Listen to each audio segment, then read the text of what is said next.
I was expecting a package. That is the only reason I opened the door without checking first, because the tracking notification said delivered by 7, and it was 6:53, and I had been waiting 3 days for that order.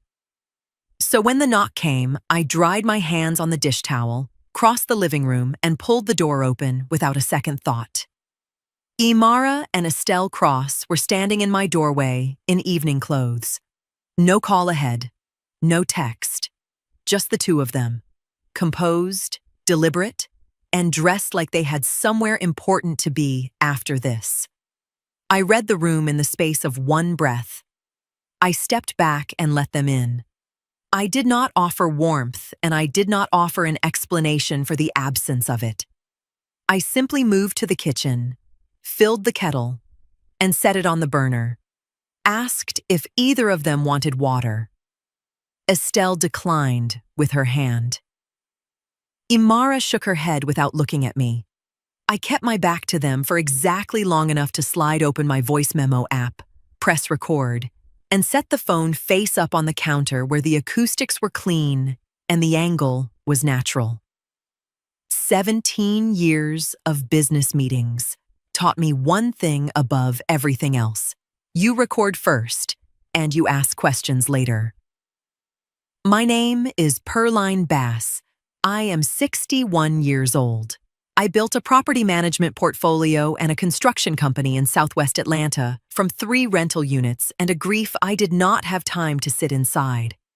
I have signed contracts, terminated partnerships, and restructured agreements across a boardroom table with people who believed my composure meant I was not paying attention. Every single one of them was wrong. I turned back around and leaned against the counter with my hands folded. Estelle began. She was measured, rehearsed, almost gentle, the way a person is gentle when they have practiced the tone, but not the mercy behind it. She used the word boundaries 4 times in the first 6 minutes, framed everything as healthy transitions, natural restructuring, the appropriate evolution of a mother's role once her son becomes a husband. She spoke about Coswell the way people speak about an asset being transferred, carefully, with language designed to sound reasonable to anyone who might be listening. Imara spoke twice. The first time about joint decision-making going forward. No outside input on matters that belong to their household. The second time, she used my first name. Not Miss Bass. Not anything that acknowledged 17 years of what I built or who I was in my son's life. Just Perline, flat and deliberate, like a door being closed from the other side. Before I tell you what happened next, if you are watching this right now, drop your location in the comments. I want to know what time it is, where you are, and whether you would have kept your composure standing in that kitchen. I said very little. I studied them both. Estelle did most of the talking for another 9 minutes. The business surfaced gradually. My operational role inside Bass built, my daily access to Coswell's schedule, my position relative to the life Imara intended to build. Nothing stated crudely. Everything stated with the precision of a woman who had rehearsed this in a mirror. At the door, Estelle paused and turned back. "After tomorrow," she said, "you're no longer family. You're just his mother." They left. I closed the door, sat in Raymond's chair, pressed stop. I sat there for 11 minutes watching the clock without meaning to. Then I opened Coswell's name in my phone, attached the file, typed nothing, and sent it at 9:47. He read it almost immediately. 3 dots appeared, disappeared. Nothing came. I set the phone face down on Raymond's armrest and did not touch it again that night. Coswell's silence followed me all the way to Stonecrest.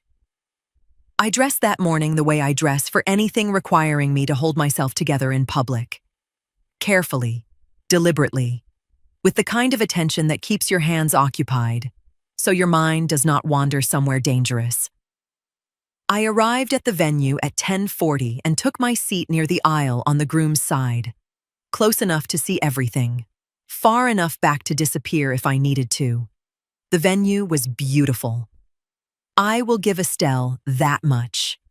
Ivory chair dressings tied with cream ribbon, white roses spilling from low centerpieces, a live band running a soft sound check near the far wall, 2 coordinators moving briskly between rows with clipboards and headsets, a photographer already circling the room collecting the before. Estelle stood near the entrance, greeting guests with both hands, and the broad composure of a woman who believed the day already belonged to her. I watched her work the room and said nothing. All morning, 3 memories kept returning, whether I invited them or not. The first was a dinner at Coswell's townhouse 14 months earlier. Small gathering. Easy conversation. Imara mentioned a contractor decision connected to Bass Built, as though the outcome had already been settled privately beforehand. Coswell went quiet for half a beat, lifted his glass, changed the subject smoothly enough that only somebody watching closely would notice. I noticed. The second memory came from a Sunday gathering at my sister's home the previous spring. Imara told 2 women near the kitchen that Coswell preferred to keep family time more contained these days. Pleasant tone, small smile, the careful language people use while establishing boundaries they have not officially announced yet. Coswell was in the next room. He did not correct it. The third memory unsettled me most. A contractor called me directly about material figures tied to a Bass-built project I had not even been briefed on yet. When I later mentioned the numbers to Coswell, genuine surprise crossed his face before he covered it. I understood then information was leaving our business through channels neither of us had approved. I was still sitting with those memories when Coswell walked through the venue doors at 11:15. Charcoal suit, no boutonniere, no groomsman beside him. A conversation near the entrance stopped halfway through a laugh when people realized he arrived alone. He paused at the guest registry table, picked up the pen, and signed his name in the deliberate handwriting Raymond passed down to him. The kind that takes its time because it means what it says. Then he turned toward the seating area. Not the preparation suite, not the groom's room upstairs, the seating. He walked calmly to the 3rd row and sat down on the groom's side with both hands folded in his lap. I stopped breathing for a moment. One of the coordinators immediately crossed the room toward him, wearing the fixed smile professionals use when something has shifted unexpectedly, but they are trying not to alarm guests. She bent down beside him. He answered quietly. Whatever he said made the smile disappear from her face before she straightened and walked quickly toward the pastor. The whispers started within minutes. The best man reached him first. Conversation brief. Tense shoulders. No visible argument. But when the best man stepped away, he dragged one hand across his mouth like somebody trying to process information too quickly. The groomsmen gathered near the back wall. Guests began turning in their seats. Near the front, Estelle's smile tightened for the first time all morning. I learned later Coswell had texted Imara before sunrise asking to speak privately before the ceremony. Imara had left her phone with the bridal party while hair and makeup rotated through the suite upstairs. Estelle saw the message first when one of the bridesmaids handed her the phone, thinking it might be wedding-related. Imara never saw it. One more calculation. One more thing Estelle would later regret. Upstairs, the first report was dismissed entirely. Then a bridesmaid returned pale and unable to explain properly what she had just seen downstairs. The hallway outside the bridal suite went silent, and Imara slowly rose from the makeup chair. He stood when the murmuring reached its peak. I watched Coswell rise from the 3rd row with the measured stride I recognized from every boardroom negotiation we had ever sat through together. Not rushed, not hesitant. The walk of a man who had already finished the argument inside himself and was simply arriving at the conclusion. The pastor stepped slightly aside without being asked. The band stopped mid-note so abruptly the keyboard player hit a wrong chord trying to pull back. 220 people turned in their seats at once, and the room shifted into the specific kind of silence that happens when everyone understands simultaneously that something irreversible is about to occur. A bridesmaid appeared halfway down the staircase, leading from the upper suite, paused when she saw Coswell at the altar alone, then turned and hurried back upstairs without saying a word. Coswell stood at the front and did not perform a single second of what followed. He said he owed everyone an honest minute before they gave more of their day to a ceremony he could not in good conscience continue. He said it plainly, no trembling, no dramatic pause. Just a man standing in a room full of people telling the truth at considerable personal cost. Near the second row, somebody whispered, "Oh my God," under their breath. Another guest shushed them immediately. He said he had learned something the night before that changed his understanding of the life he was preparing to walk into. Not a rumor. Not a misunderstanding. Something documented and clear that removed every reason he had left to proceed. Then he said something that made the room go still in a different way. He said, "This is not about one night. One night simply made it impossible to pretend I had not already seen enough." At the back of the room, Estelle stood up so quickly her chair legs scraped against the floor. For one brief moment, I thought she was going to walk toward him. Instead, she stopped herself, one hand gripping the edge of the aisle chair hard enough that even from where I sat, I could see the tension in her fingers. Nobody else moved. Coswell said marriage could not be built on a foundation where loyalty and authority were already being negotiated before vows were spoken. He said he loved Imara, said it plainly without decoration, the way a person says something true that costs them, and that loving her made the decision harder, not easier, which was exactly how he knew the decision was real. The wedding coordinator took 2 anxious steps toward the pastor, like she intended to interrupt, then stopped when the pastor gave a small shake of his head. Coswell thanked the pastor, thanked every person in that room for their time, their presence, and their expense, apologized that he could not offer them a different answer. Then he reached into his jacket pocket. The room stopped breathing. He walked to the altar rail and placed the engagement ring on the wood. Not handed back. Not thrown. Placed. With the deliberate care of a man setting something down for the last time and wanting to do it right. The photographer lowered his camera. Upstairs, a door slammed open hard enough for the sound to carry faintly into the ballroom. That was the moment the title promised.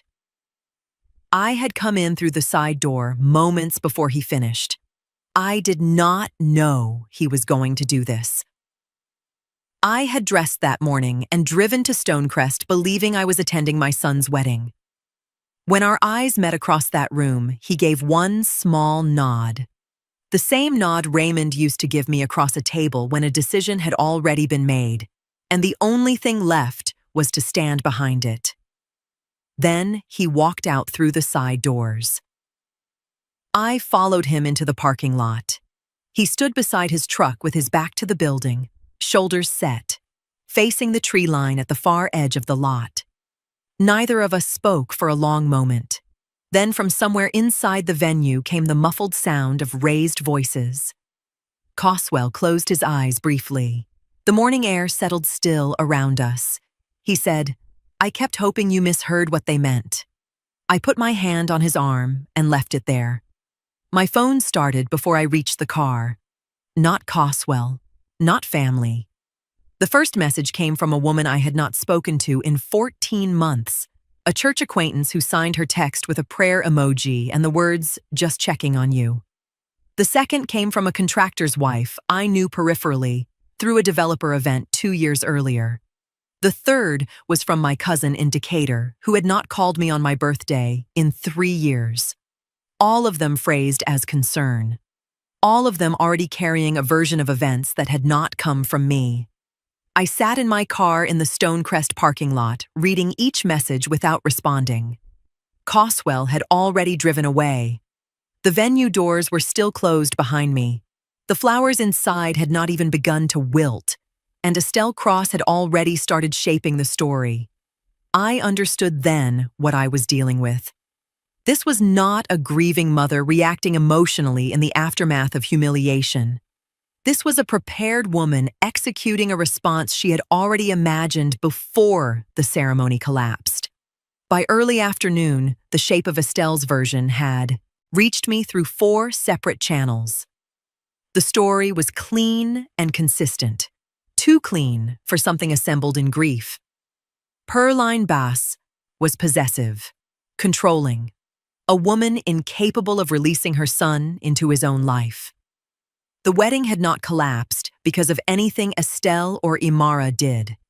It collapsed because a manipulative mother poisoned a 4-year relationship from the inside and finally succeeded the night before the ceremony. Nothing she said was technically actionable. No direct accusations, no profanity, no threats.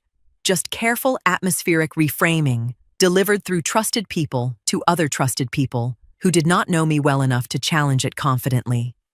She selected her distribution network intelligently, people adjacent enough to matter, distant enough from me that her version arrived before my character did. Not everyone accepted it. Some people went quiet in the specific way that means they are waiting for more information before deciding what they believe. A few reached out privately in tones that told me they did not fully trust what they were hearing. But enough people absorbed Estelle's version that my phone began carrying a texture I recognized immediately. The texture of conversations where concern arrives already leaning toward judgment. Around 5 o'clock, I stopped at a grocery store near Camp Creek on my way home. Halfway down the produce aisle, I heard my name spoken softly behind me, followed by a sentence that cut off the second I turned around. The 2 women standing there smiled too quickly. One asked how I was holding up in the tone people use when they already think they understand the answer. I said I was fine. Neither woman held eye contact for very long after that. That moment bothered me more than the messages. Not because they believed Estelle completely, because doubt had already entered the room ahead of me. Imara stayed quiet through most of the afternoon. Whatever she was feeling, she kept contained. But by evening, she had aligned herself with her mother's version, not publicly distributing it herself yet, but no longer separate from it either. She was her mother's daughter in the ways that counted when pressure arrived. I did not post, did not defend myself publicly, did not call anyone asking for support. I logged every call, time, caller, content summary, screenshotted every message, created a folder on my phone before dinner, and labeled it Timeline. At 11:47 that night, Estelle posted to social media, no names, just careful language about betrayal, toxic attachment, and mothers who cannot release control gracefully. Everyone in our shared community understood exactly who she meant. The responses arrived within minutes. Sympathy, agreement, outrage from guests still replaying what they witnessed that morning. I read the post once, screenshotted it, added it to the folder, closed my phone. Then I sat in Raymond's chair and understood something with complete clarity. Estelle had already decided this was a war. She prepared her language, chose her audience, launched her first offensive before the venue finished clearing. And she believed she was dealing with a woman who would eventually collapse beneath public opinion. What she did not yet understand was who she had declared war against.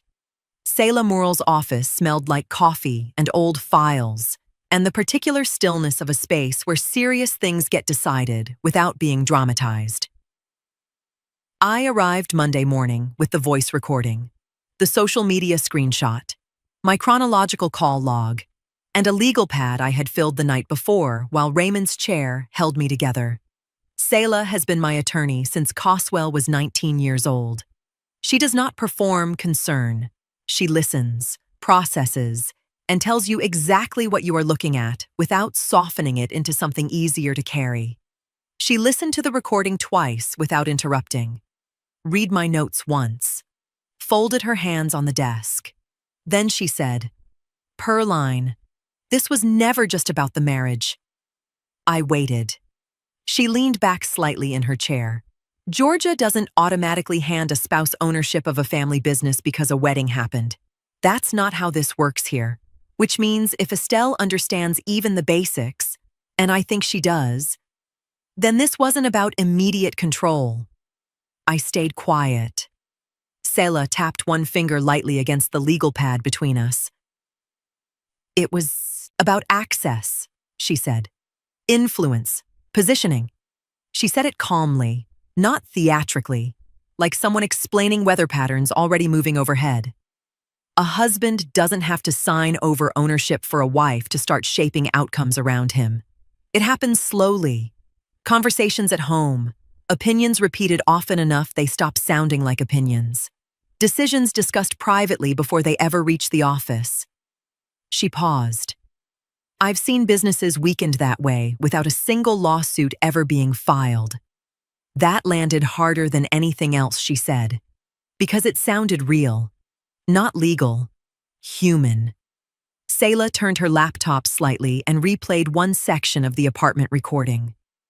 Operational decisions need healthier boundaries after the wedding. The audio stopped. Selah looked at me over the screen. That sentence wasn't emotional. It was strategic.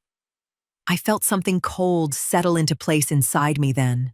Until that morning, I had still been viewing the apartment visit partly through the lens of pride and family tension. A controlling mother, a possessive future mother-in-law, ugly behavior wrapped in polished language. But sitting across from Selah, I understood something different.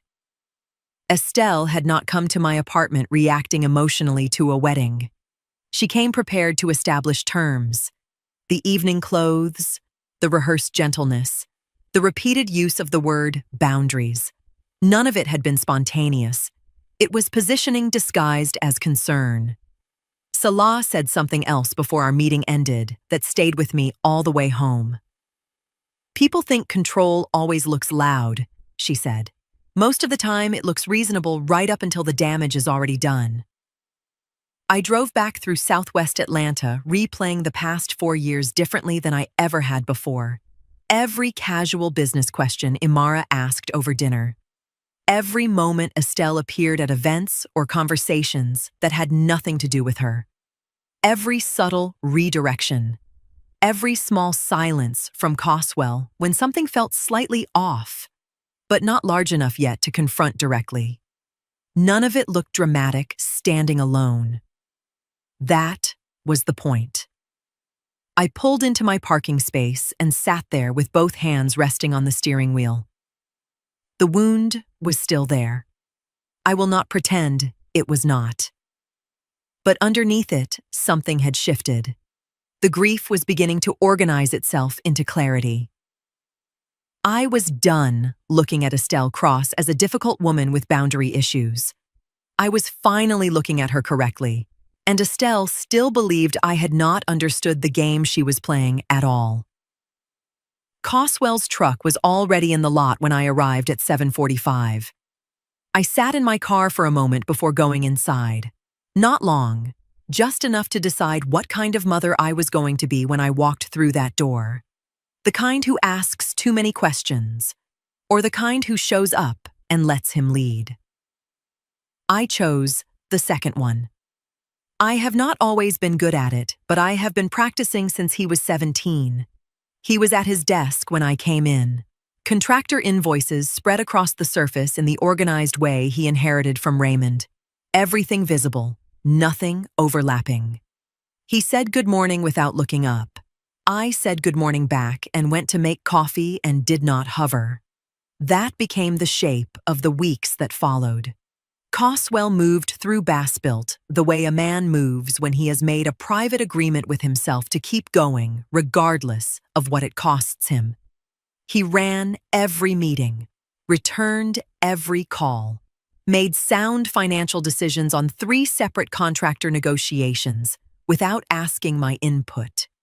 Not because he was shutting me out, but because he was using the work the way some people use water, steadying himself from the inside out. I watched the gap between the competence and the man producing it, and said nothing. There is a particular grief that does not announce itself. It does not arrive with tears or silence or visible collapse. It arrives wearing a press shirt and correct answers, and the specific discipline of someone who has decided that falling apart is not an available option. I recognized it because Raymond wore it the year his father died, and kept wearing it until one evening he simply sat down and could not explain why he was so tired. I was not going to let Coswell get that far without knowing I saw him. 3 weeks after the wedding, I stayed late reviewing property, lease renewals, and noticed his truck still in the lot at 7 in the evening. Every other vehicle gone. I locked my office, walked outside, and knocked on his window. He looked up, unlocked the door without a word. I got in the passenger side the way I used to when he was 16 and learning to drive. Close enough to be present, far enough back to let him hold the wheel. We sat without speaking for a while. The parking lot was empty. The evening had gone soft and gray around the edges. He said, "I didn't answer your message that night because I was afraid if I started talking, I'd talk myself out of it." I did not respond. He said, "I needed the quiet to be sure it was me making the decision and not the hurt." I sat with that for a long moment. His silence the night I sent the recording had sat in my chest for weeks, like something unresolved. And in 26 words, he had answered it completely. The silence was not distance. It was the same discipline Raymond used when something mattered too much for an immediate response. The decision needed to belong entirely to him, or it would not hold. He had understood that at 32, in a way, it took Raymond until 40 to learn. I did not tell him that. I just stayed until he was ready to go. He started the truck at 7:40, and I walked back to my car, drove home through Southwest Atlanta with the windows down and the evening settling around me. My son was going to be all right. But I knew as clearly as I knew anything that Estelle Cross was not finished. Coswell's grief was one front. What was building on the other front was something I had not yet seen the full shape of. The call came on a Tuesday morning from a number I did not recognize. The woman on the other end introduced herself carefully, gave her name, explained she worked in commercial real estate, and said she had looked me up because she wanted to speak to someone who would handle the information correctly without pulling Coswell into the middle of it. I appreciated that. I told her to take her time. She had been approached outside a midtown parking deck the previous afternoon. Imara had been standing near her car when she arrived back from a client meeting, not aggressively, not blocking her path, simply waiting long enough that the encounter did not feel accidental. The woman said the garage was nowhere near anything connected to Imara professionally as far as she knew. Imara asked how well she knew Coswell, how recently they had spoken, whether I had introduced them or whether they met through work. Pleasant the entire time. Calm voice, appropriate distance.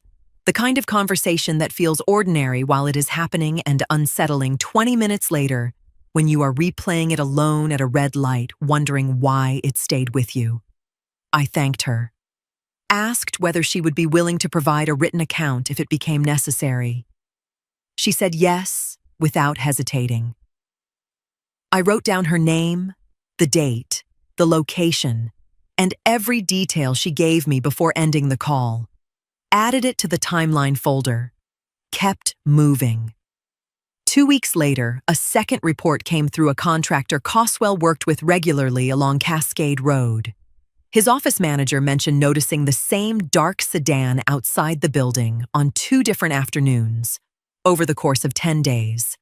Same vehicle, same general area near the curb. She could not say with certainty the driver was Imara because she never got close enough the first time to identify her clearly. The second time, she recognized the profile after seeing wedding photos circulating online months earlier and mentioned it casually to the contractor, who called me directly. No confrontation, no calls, no scenes. Just a repeated presence near places connected to Coswell's professional routine with enough consistency that people were beginning to notice it independently of one another. I called Selah that afternoon. Not casually. Formally. The way she had asked me to if the pattern continued. She listened without interrupting. Told me we were still below any meaningful legal threshold and that isolated observations were not enough on their own to support action. But she also said patterns matter when they repeat across unrelated witnesses who do not know each other and have no reason to coordinate accounts. She instructed me to keep logging everything with dates, locations, and contact information for anyone willing to document what they observed.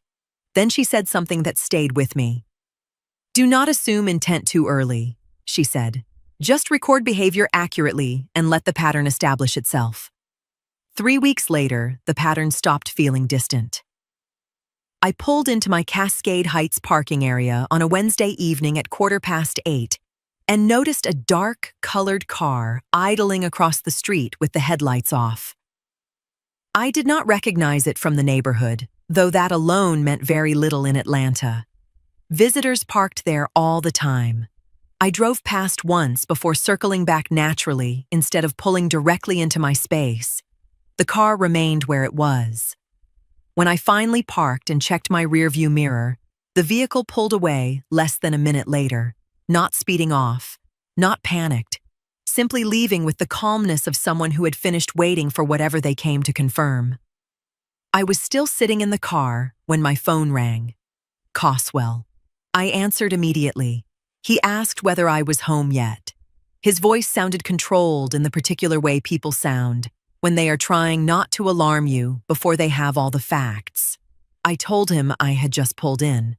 Then he said a building maintenance worker from one of our Vine City properties had called him an hour earlier asking whether everything was all right between him and Imara, because she had apparently shown up asking casual questions about whether he still visited the property personally.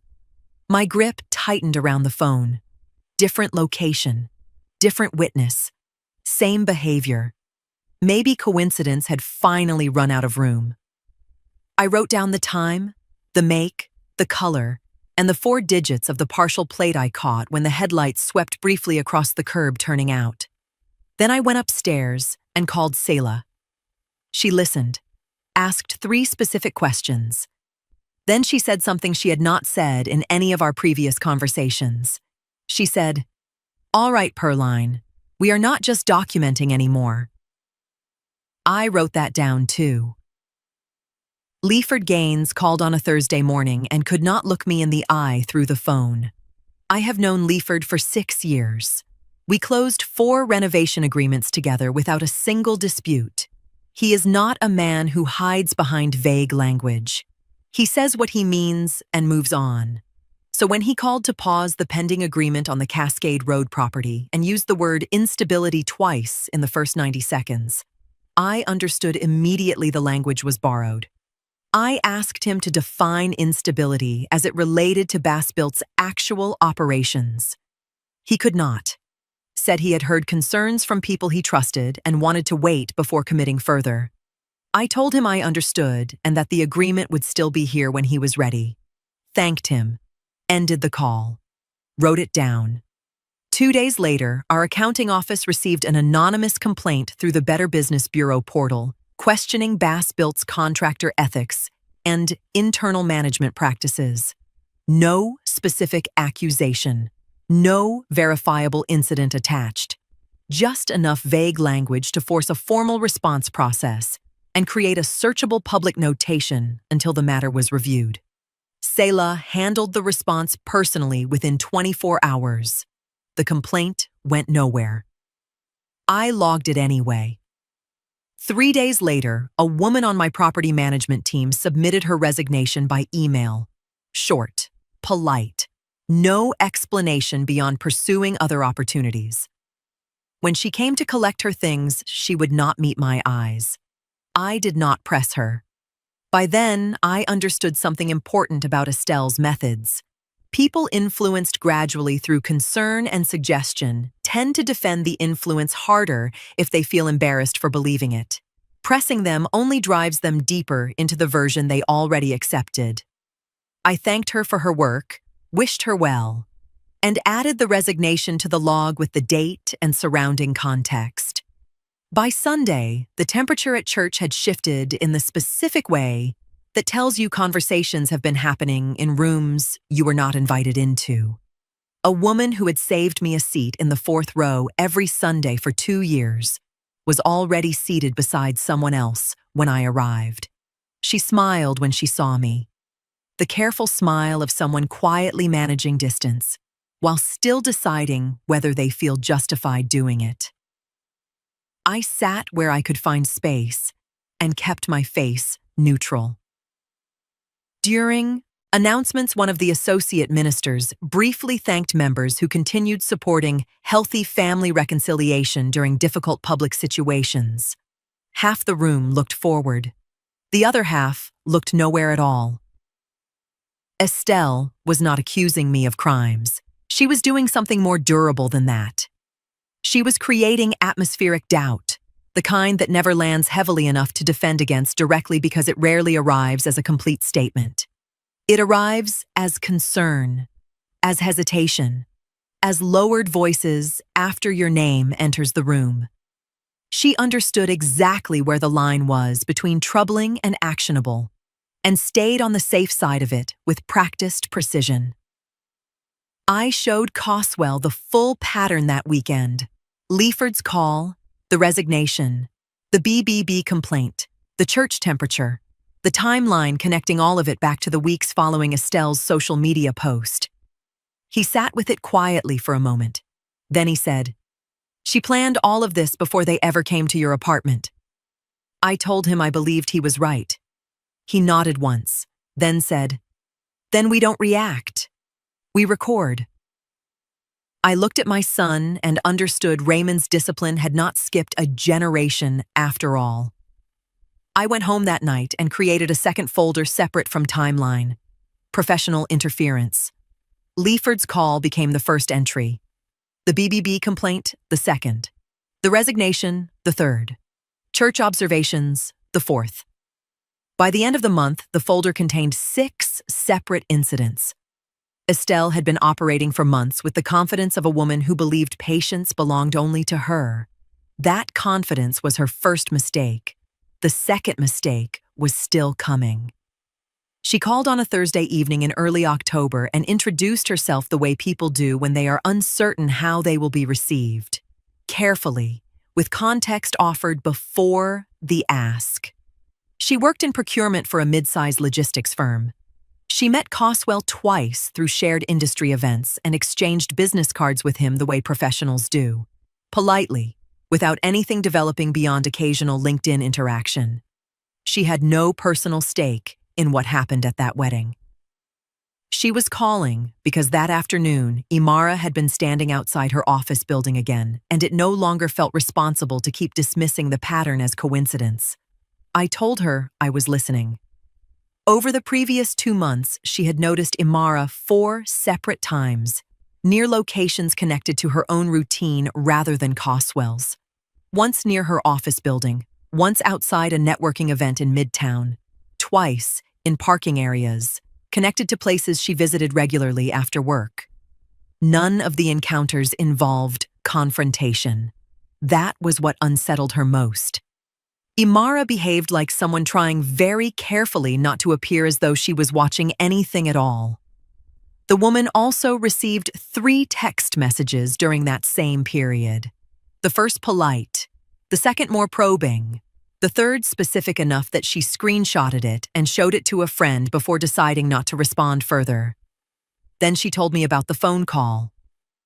10 days earlier, Imara called her directly late in the evening. The woman answered through her car's Bluetooth system while driving home. But there was a slight connection delay, and Imara apparently assumed the call had gone to voicemail before the audio fully opened. So she kept talking. The woman stayed quiet and let the line run. What recorded through the dashboard system was not some perfect confession people hear in movies. Parts of it were muffled beneath road noise and turn signal clicks. A few sentences were difficult to make out clearly, but the overall tone came through without ambiguity.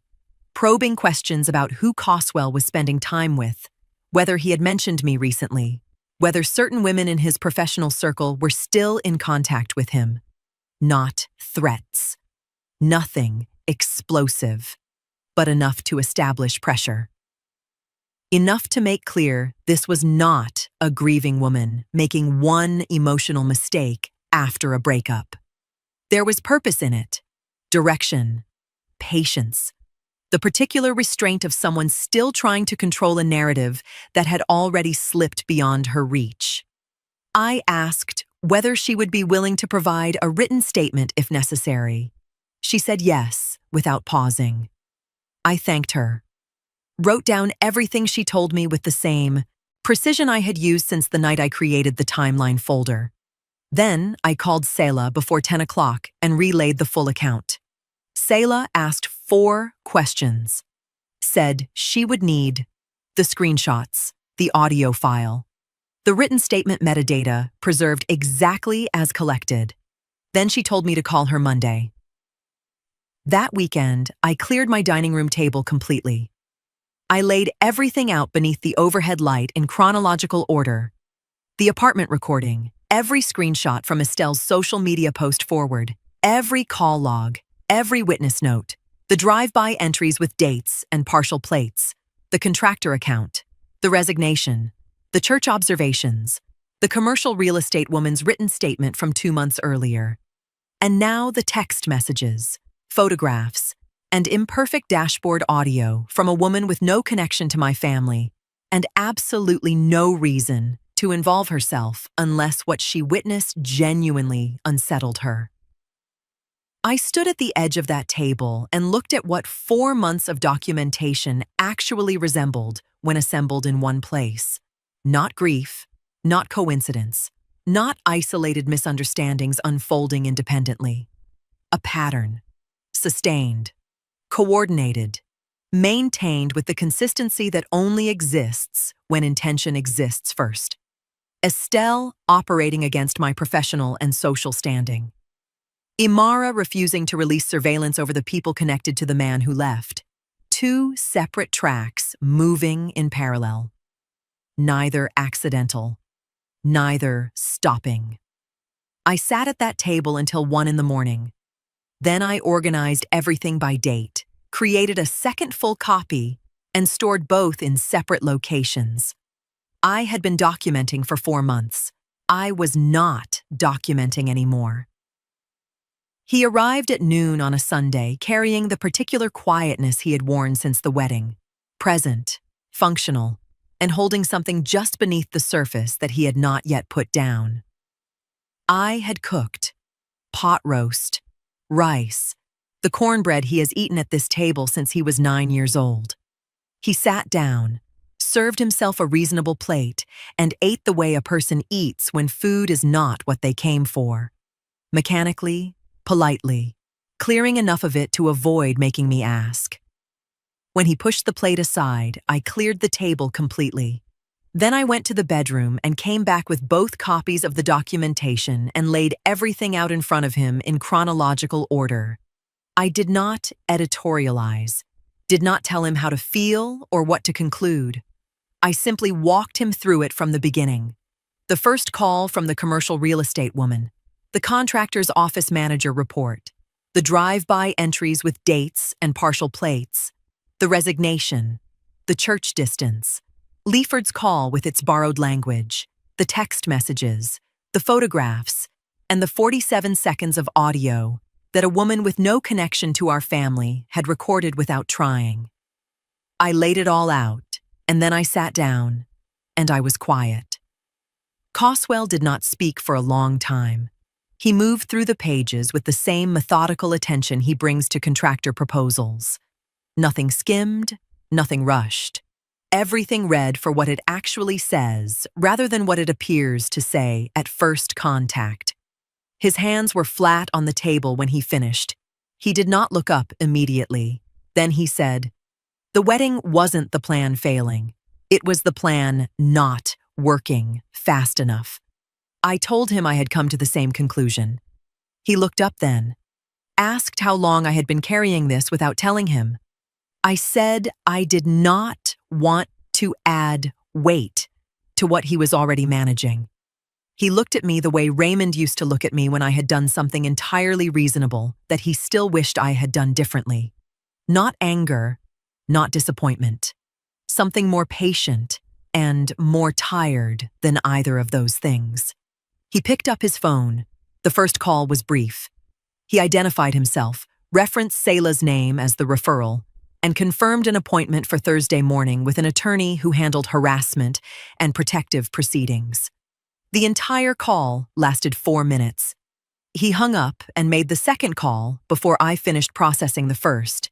The second was shorter. A man answered on the second ring. Coswell gave his name and said he had work that required discretion and experience with behavioral pattern documentation. The man asked 2 questions. Coswell answered both. They agreed on a meeting for Tuesday afternoon. Coswell ended the call and set his phone face down on the table. Neither of us spoke for a moment. He stayed another hour. We did not discuss the documentation again. It had been said and received, and that was sufficient. We talked about a Bass-Built contract renewal coming up in November, and whether the Mechanicsville property needed a roof assessment before winter. Normal things. Necessary things. The kind of conversation that holds 2 people together when the larger conversation has already taken everything it needs. At the door, he embraced me. The long kind, not the brief contact of a son leaving after Sunday dinner, but the kind that means something is being transferred between 2 people who do not need to name it. He walked out without telling me exactly what came next. I locked the door and stood in the quiet of my apartment. The weight was still there, but for the first time in months, it was not mine alone to carry. She had been careful for a long time, months of operating inside the space where behavior is troubling but not actionable. Social media posts without names, whispered conversations that evaporate before they can be held. Atmospheric doubt distributed through community channels that run entirely on word of mouth and trust. She knew exactly where the line was. She had stayed on the correct side of it with the practiced precision of someone who had done this before or had been advised by someone who had. Then she crossed it. A developer Bass-Built had worked with across 2 contract cycles received a forwarded text message on a Tuesday morning. The message came from Estelle. It referenced a specific bidding process connected to a Bass-Built renovation contract from the previous year. It implied that financial figures on that contract had been manipulated. It suggested the developer might want to reconsider his ongoing association with the company before whatever was coming became public. It was specific enough to be actionable and written enough to be preserved. He forwarded it to me without comment the same afternoon. I called Selah before the end of the business day and read it to her word for word. She was quiet for a moment. Then she asked me to send it directly to her encrypted email and come in Thursday morning. I was in her office at 9. She had printed the message and placed it in the center of her desk. She walked me through what she was looking at without rushing any of it. Georgia defamation law requires a false statement of fact, communicated to a third party in a context designed to cause harm, not an opinion. Not a vague implication spoken aloud in a corridor where no one can confirm exactly what was said. A statement. Specific enough to be measured against verifiable records. Communicated in writing to a third party with a professional relationship to the subject. Designed explicitly to cause that third party to withdraw from a business association. Estelle had met every single element. Bass-Built's financial records on the named contract cycle were clean, documented, and fully auditable going back 3 years. There was no figure manipulation. There was no irregularity of any kind. The claim was not just false, it was specifically and demonstrably false, in a way that our records could prove without ambiguity. Selah filed the defamation claim the following week. Estelle's attorney contacted Selah within 4 days, recommending early settlement. Quiet, contained, handled, before the documentation attached to the filing entered public record. It was the correct advice. Estelle declined it. She had spent months calculating that whatever I was building was nothing more than a wounded mother's collection of screenshots and hurt feelings dressed up as a legal strategy. She believed she understood the limits of what I had. She believed she would win. That overconfidence, the same overconfidence that dressed itself in evening clothes and stood in my doorway delivering terms, was the thing that put her on a path to a courtroom she could not control.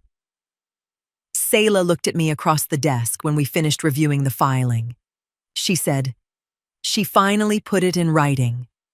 I drove home through southwest Atlanta and sat in Raymond's chair in the particular quiet of an apartment where nothing was required of me for the rest of the evening. The message was filed. The records were ready. The months of documentation that Estelle had dismissed as sentiment were now attached to a legal proceeding with her name on it. The woman who came to my door believing she had already won had just handed me everything I needed to finish this. Coswell filed on a Thursday morning, and I was not there when he did it. He had not asked me to come, and I had not offered.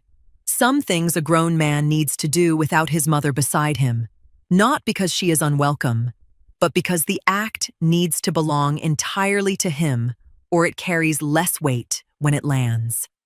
I understood that. I stayed at the Bass-Built office, reviewing lease renewals and waiting for my phone to show me the confirmation he promised to send when it was done. It came at 11:43. Filed. Done. The petition requested a temporary protective order naming both of us as protected parties pending a full hearing. Selah had prepared me carefully for the possibility that the judge might deny it outright, delay action until a hearing, or narrow the request significantly.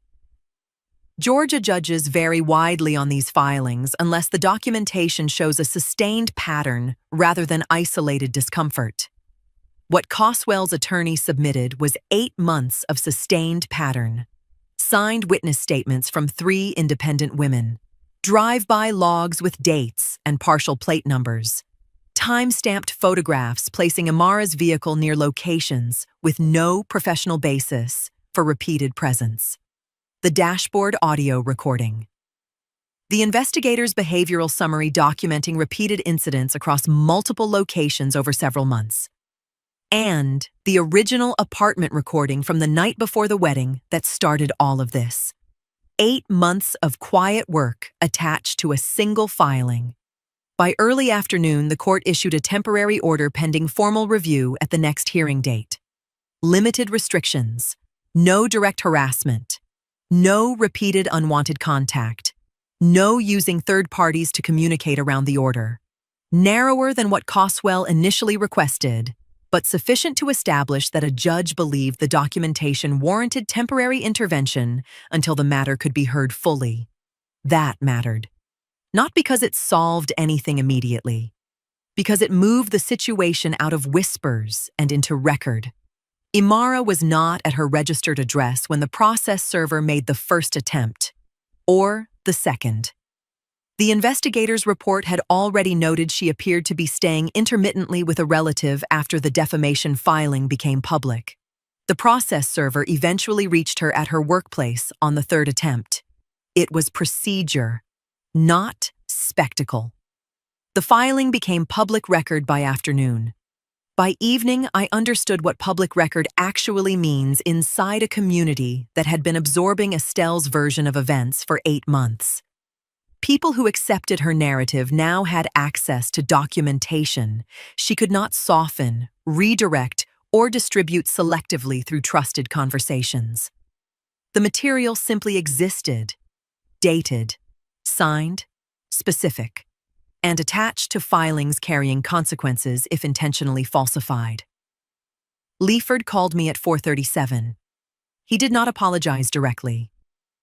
Leaford is not a man who approaches that word easily, and I did not need him to.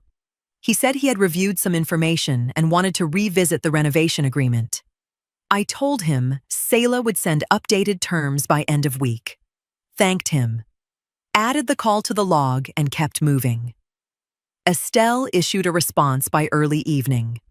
A social media statement characterizing the filing as harassment from a scorned family, unwilling to accept that a relationship had ended.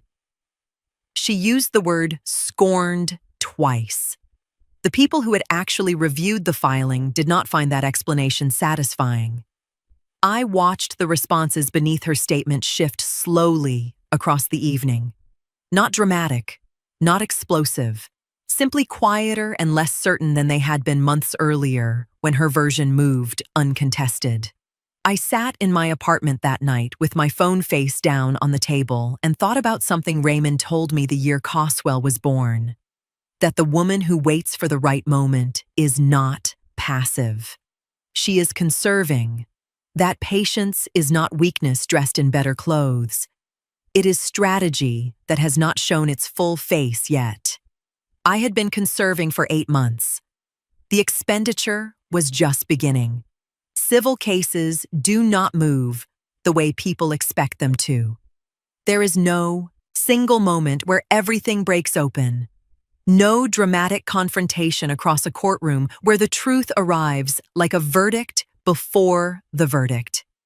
It moves the way water moves through old infrastructure, steadily, without announcement, finding every crack that was always there and widening it by degrees until the structure can no longer hold what it was built to hold. Discovery requests went out in January. What came back was not one devastating document. It was an accumulation, the same way my documentation had accumulated, of forwarded messages, call records, and written communications that told a story fundamentally inconsistent with the version Estelle had been presenting to anyone willing to listen for the past 8 months. The first person to come forward was the woman who had left my property management team without meeting my eyes.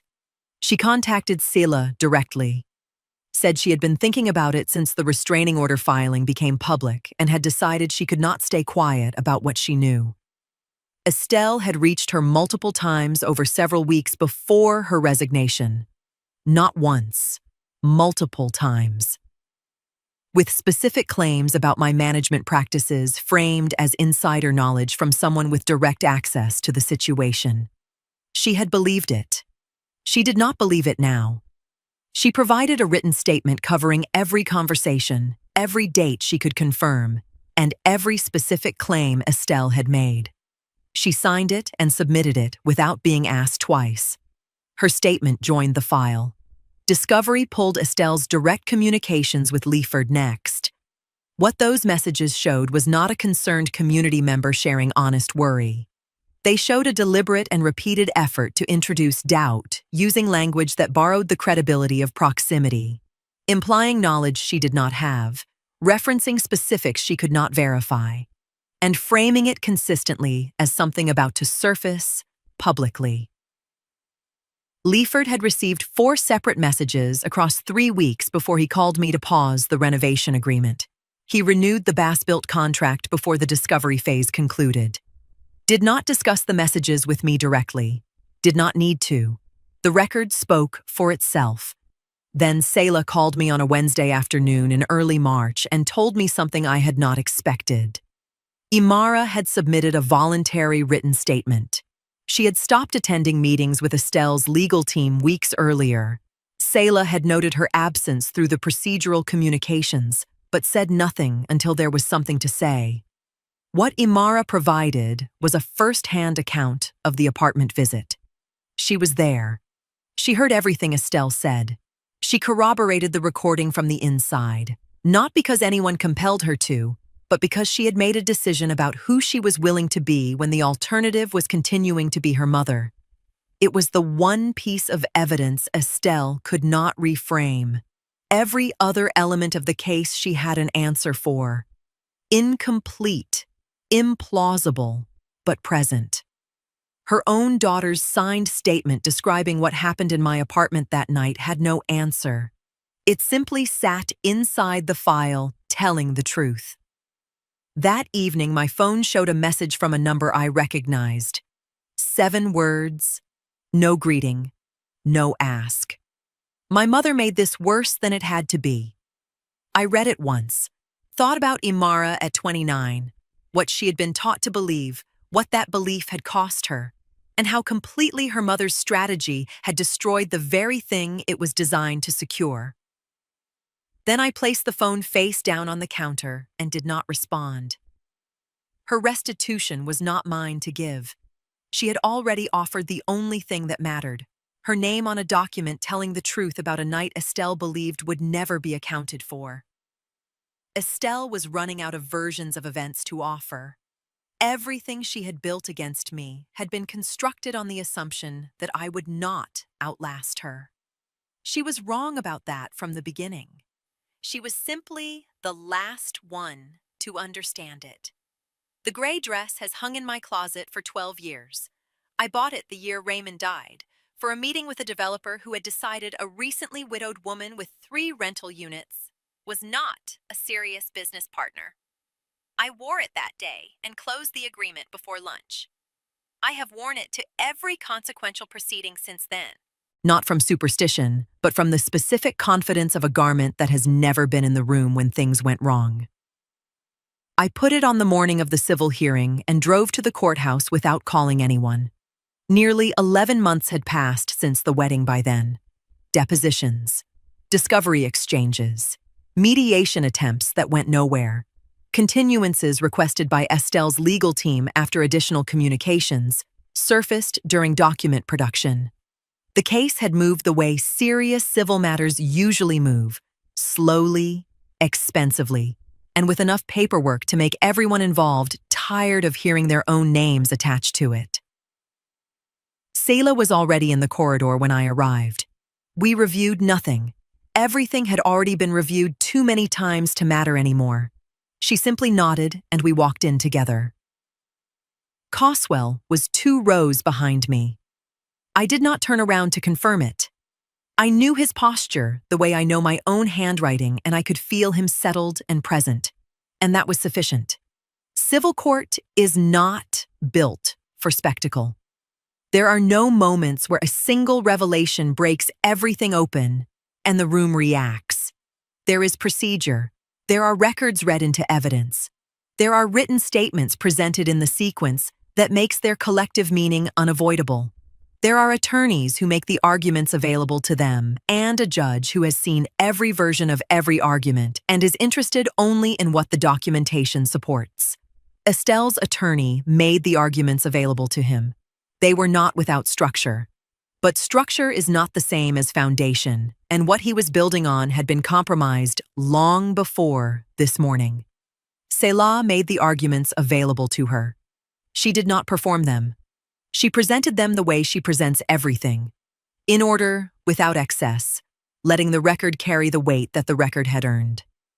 Under cross-examination, Estelle's own written communications were read back to her. The forwarded text to the developer. The 4 messages to Leaford. The call records reconstructed through discovery showing the reach and repetition of her campaign.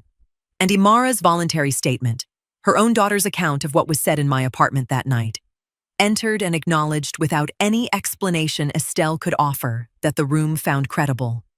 Her defense did not collapse from one exposed lie.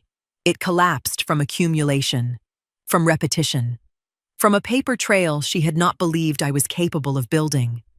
The woman who had operated inside plausible deniability for months could not maintain that deniability once her own words were being read back to her, beside records, timelines, and witness statements collected across nearly a year.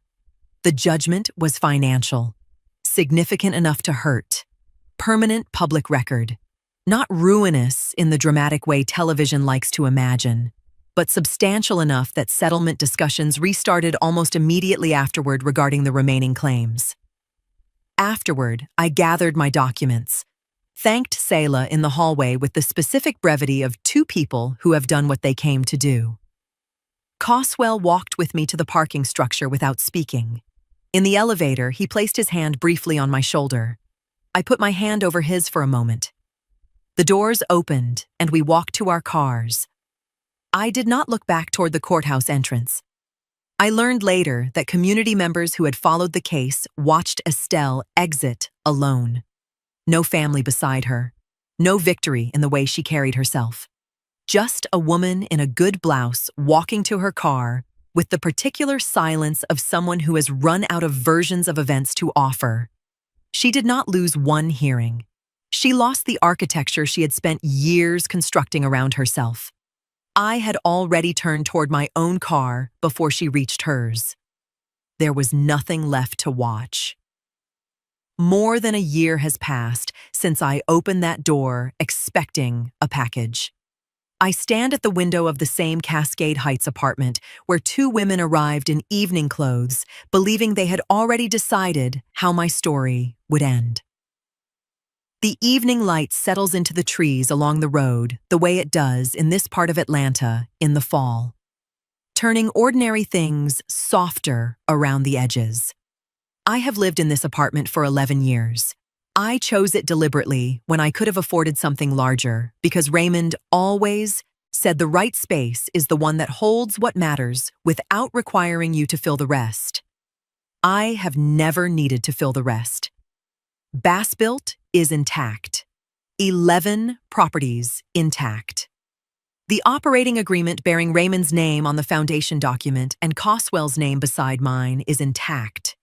Nothing restructured, nothing surrendered, nothing negotiated away slowly at a dinner table under the weight of somebody else's influence. I think about Estelle sometimes, not often and not with cruelty. Just the reflection of a woman who watched a long-running calculation finally meet its own arithmetic. The judgment did not destroy her life. Real life is rarely that theatrical, but it destabilized the thing she valued most: the appearance of authority, the community confidence, the carefully maintained image of a woman who always seemed connected to the right people and the right information. That kind of damage does not disappear quickly in Atlanta. Imara stepped away from her mother quietly and completely. I have not seen her in almost a year. Once, 3 months after the hearing, I saw her across a grocery store parking lot near Camp Creek. She saw me too. Neither of us walked toward the other. Some distances announced themselves without words. Coswell is 33 now. What those months did to him was not close him, but they left a mark. There are moments even now when his instincts arrive before his trust does. He asks more questions than he used to, reads contracts slower, watches people longer before relaxing around them. Some lessons cost too much to leave cleanly behind once you have paid for them in full. Still, he built himself back carefully. He threw himself into Bass-built through the hardest months, and the business grew because of it. Not despite the difficulty, but through the discipline the difficulty required. There is a woman in his life now. She came into it slowly and at her own pace. Several months in, she asked if she could meet me. Not to be evaluated, she told him, just to understand the family she might one day become part of. She and I had coffee at this table 3 weeks ago. She asked questions that were curious rather than positioned. She listened without calculating. She left without trying to secure anything except the conversation itself. I recognized the difference immediately. Every question Imara ever asked in this apartment had a destination. This woman's questions were simply questions. I turn from the window and my eyes settle on Raymond's chair. The armrests worn where his hands rested. The fabric I never replaced because some things should remain exactly as the person you loved left them. Not from grief, but from respect. for what carried you when life became heavier than expected. There are still nights I lock the deadbolt and pause for an extra second before walking away from the door. Not fear, not bitterness, just memory. Raymond started with 3 units and called it a foundation. He left before he could see what it became, but he left it to the right woman, and the right woman left it to the right son. And no one who walked through that door in evening clothes with a prepared speech was ever going to change that. I do not need to say, I won. The 11 properties say it. The operating agreement says it. Coswell's name beside mine on something still standing says it. Some things do not need a closing line. They just need to still be there.